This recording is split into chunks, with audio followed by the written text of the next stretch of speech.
लोकसभा चुनाव का बिगुल बज चुका है। चुनावी मैदान तैयार है। राजनीतिक दल अपने अपने उम्मीदवारों की घोषणा कर रहे हैं। मुंबई की एक लोकसभा सीट है, मुंबई उत्तर पश्चिम। बहुत दिलचस्प सीट है क्योंकि यहाँ अभी की स्थिति में पिता और पुत्र आमने सामने नजर आ रहे हैं। यहाँ के मौजूदा सांसद हैं गजानन कीर्तिकर, जो कि पिछले 2 बार से शिवसेना से सांसद रहे, और अब उनके बेटे अमोल कीर्तिकर को शिवसेना उद्धव बालासाहेब ठाकरे गुट ने अपना उम्मीदवार घोषित कर दिया है, सभाओं में नाम ऐलान कर दिया है। हमारे साथ अमोल कीर्तिकर जी हैं। सबसे पहले तो आपको बधाई कि आप इस लोकसभा चुनाव में एक उम्मीदवार के तौर पर उतर रहे हैं। बहुत महत्वपूर्ण सीट है और आपको बड़ी जिम्मेदारी उद्धव ठाकरे ने दी है। हाँ ज़रूर। उस दिन अंधेरी पूर्व विधानसभा में जो हमारा जन आशीर्वाद यात्रा यानी उद्धव जी सब शिवसैनिक को मिलने के लिए आए थे, तभी उन्होंने स्टेज पर से ही बोला, अरे तुम्हाला माहिती आहे काय कि इथे उम्मीदवार कौन है। तो सामने से जो आवाज़ निकली अमोल भाई, अमोल कीर्तिकर, तो मेरे भी शरीर पे रोंगटे आ गए। जो विश्वास उद्धव जी ने मेरे ऊपर दिखाया है और जो कार्यकर्ताओं ने और पदाधिकारियों ने विश्वास जो दिखाया है, वो विश्वास को आगे लेके मैं जाने वाला हूँ। आप कार्यकर्ताओं के पार्टी की उम्मीद को लेकर आगे जाने वाले हैं, लेकिन ये कहानी शुरू होती है घर से। आपके पिताजी मौजूदा सांसद हैं जो कि शिवसेना गुट में हैं, शिंदे गुट में, और आप हैं उद्धव गुट में। ये पिता और पुत्र की ये कैसी साठगांठ है? ठीक है, विचारधारा अलग अलग हो सकती है। वो मेरे पिताजी है, उनको मैं नमन करता हूँ, प्रणाम करता हूँ। लेकिन जो मैंने जो सोच ली है कि मैं उद्धव जी के साथ में, बाला साहब के विचार के साथ में, आदित्य साहब के साथ में जाने वाला हूँ और उसके ऊपर में यानी मैं वो आगे लेके जाने वाला हूँ। अभी आपके सामने उम्मीदवार कौन होगा ये स्पष्ट नहीं है। शिवसेना शिंदे गुट की तरफ से कौन आएगा या बीजेपी यहाँ से लड़ने वाली है, ये स्पष्ट नहीं है। लेकिन आपके पिताजी जो कि मौजूदा सांसद हैं, और ऐसी चर्चा है कि सिटिंग सांसदों के नाम वापस रिपीट हो सकते हैं, तो पिता और पुत्र आमने सामने होंगे। देखिए कैसे है कि ये पिता और पुत्र की लड़ाई नहीं है, ये विचारधारा की लड़ाई है। उन्होंने चॉइस किया है शिंदे साहब के साथ जाना, मैंने चॉइस किया है उद्धव साहब के साथ में रहना। क्योंकि बाला साहब ने बोला था लास्ट जो उनका एक वर्ड्स है की जसं मला सांभाळलं तसं माझ्या उद्धवला सांभाळला, आदित्यला सांभाळा, ईमान रखा। यही वर्ड में आगे लेके जा रहा हूँ। इसके लिए मुझे कोई इसमें दिक्कत नहीं लगती। तो विचारधारा किसने गलत पकड़ ली? पिताजी ने? नहीं, गलत विचारधारा उन्होंने पकड़ ली ऐसा मेरा कहना नहीं है। सबको संविधान ने अधिकार दिया है कि किस किस विचारधारा में जाए। मेरी विचारधारा के साथ में मैं जुड़ा हूँ, इतना ही मेरा कहना है। आपके पिताजी का कहना था कि आप उनके बेटे हैं, आप उनके पद चिन्हों पर चलते, आपको पार्टी से टिकट दिलाते वो शिवसेना से ही, और वो जिताकर भी लाते। भाजपा गठबंधन है आपके साथ में, तो पिता की बात आपने क्यों नहीं सुनी? ऐसा नहीं होता है। कैसा है देखिए कि 18 साल होने के बाद में हर व्यक्ति को अधिकार संविधान ने दिया है कि मतदान आप किसको करें। तो मतदान थोड़ी कोई अपने पिता और माता और कोई बड़े भाई को पूछ के करता है। जिसको जो अच्छा लगता है वो करता है। मुझे अच्छा लगा कि मेरे पार्टी के साथ में रहना है, मेरे कार्यकर्ता के साथ में रहना है, बाला साहब के विचारों के साथ में रहना है, उद्धव साहब के, आदित्य साहब के साथ में रहना है, और वही मैं कर रहा हूँ।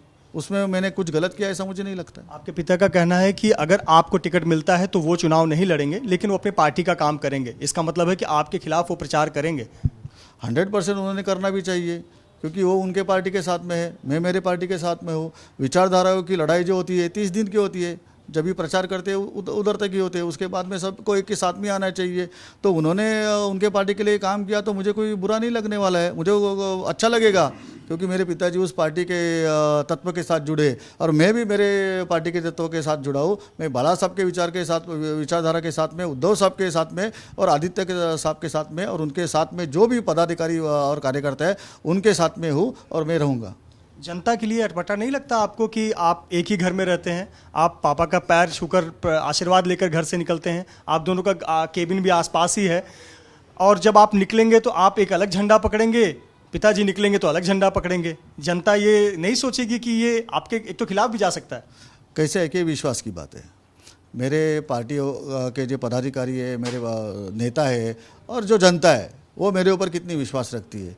वो अगर मुझे दोगला समझेगी तो मुझे वोट नहीं देगी, और वो ऐसे समझेगी नहीं अमोल ने जो किया है वो अच्छा किया है, वो बराबर किया है, तो 100% मेरे साथ में रहेगी, और वो मेरे साथ में, जनता मेरे साथ में रहेगी, ये मेरा विश्वास है।